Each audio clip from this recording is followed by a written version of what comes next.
welcome back to my photography channel. I'm Erin, and today I have the Polaroid Lab with me. I want to talk a little bit about my experience using this, as well as the pros and cons, and most importantly, whether or not it's worth the investment. The Polaroid Lab first came out in October 2019 and weighs about 1 pound, which is 454 grams. Now, Polaroid has done a great job of keeping the traditional look. It has this classic white body with a rainbow light here in the front, and of course the red button, which you traditionally find on many of their cameras. The power button is here on the side, and when you click it, the whole thing raises up.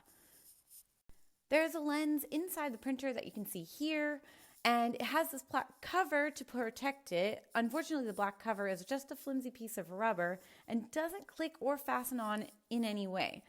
I find this especially problematic because the lens here is facing upwards, and since the cover doesn't stay on very well, I'm always afraid of like dust or other things getting inside that would cause damage to the printer.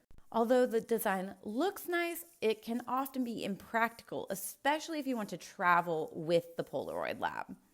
For example, I'm traveling quite a bit, and when I do and I take it places, I always have to put some kind of rubber band or hair ties around the top in order to keep the cover on top, and I have to wrap it in my clothes because it doesn't really fit very practically into my suitcase. I have also had the problem that sometimes when I'm packing it in, I keep hitting the button on the side, which causes it to raise up and the power to go on, which of course is not ideal.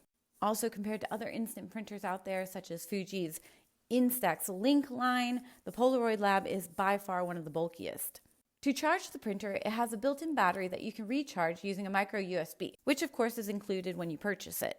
Overall, the battery life is pretty good. However, I have left it idle for a while, and I still find that I often need to recharge it again before I use it. As far as film goes, you can use both I-type and 600 film. And just in case you're wondering what the difference is between these two, it's that the 600 film has a battery and the I-type does not. To load the printer, it is pretty easy. All you have to do is open this flap here and pop it in until you hear a click. And if you've ever used a Polaroid camera, you'll find that this is also very similar to that. Once you have loaded the film, you can shut the door and the dark slide will eject automatically. If for any reason the dark slide does not eject automatically, then go ahead and try to open it up and pull the film back out and push it back in and reload it. Now that that's loaded, let's talk about how to use this printer. Traditionally, many instant printers on the market today send a digital file directly to the printer and it prints that way. But the Polaroid Lab has this lens inside which takes a picture of your phone screen. In order to use the printer, you will first need to download the Polaroid app. Once it's installed, you will need to turn off your display settings such as True Tone and Night Shift. Also, there's no clear instructions about how high you should turn up the brightness on your phone. I usually set the brightness somewhere between 50 and 70% and find that that works most of the time. Also, as you can see here, the app will remind you if you forget to turn off your settings before you print. With the app, you can also adjust the image by zooming in and centering it however you would like. Once you have the image the way you want it, you can also send it to print. Be sure to line up the dots on the phone with the dots on the printer. If the phone is lined up correctly, you will hear a ding, and then all you have to do is hit the red button to print. Here next to the button, there are also these little lights that indicate how many images are left in the pack.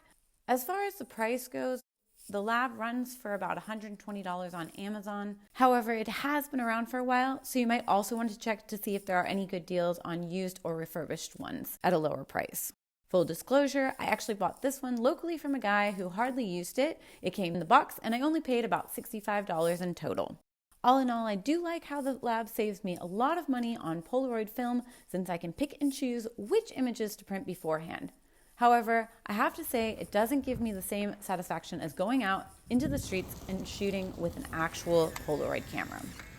Regarding the film quality, I'd say it's comparable to most Polaroid cameras, perhaps even better, but only because you can preview the image first.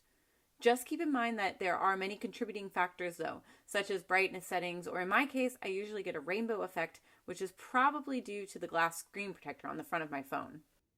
When it comes to creative techniques, such as creating emulsion lifts or transparencies, the Lab is absolutely essential, since these processes are time sensitive and work much better with freshly printed images. Also, if you're interested in learning more about these creative techniques, you can find my step-by-step tutorials on my channel.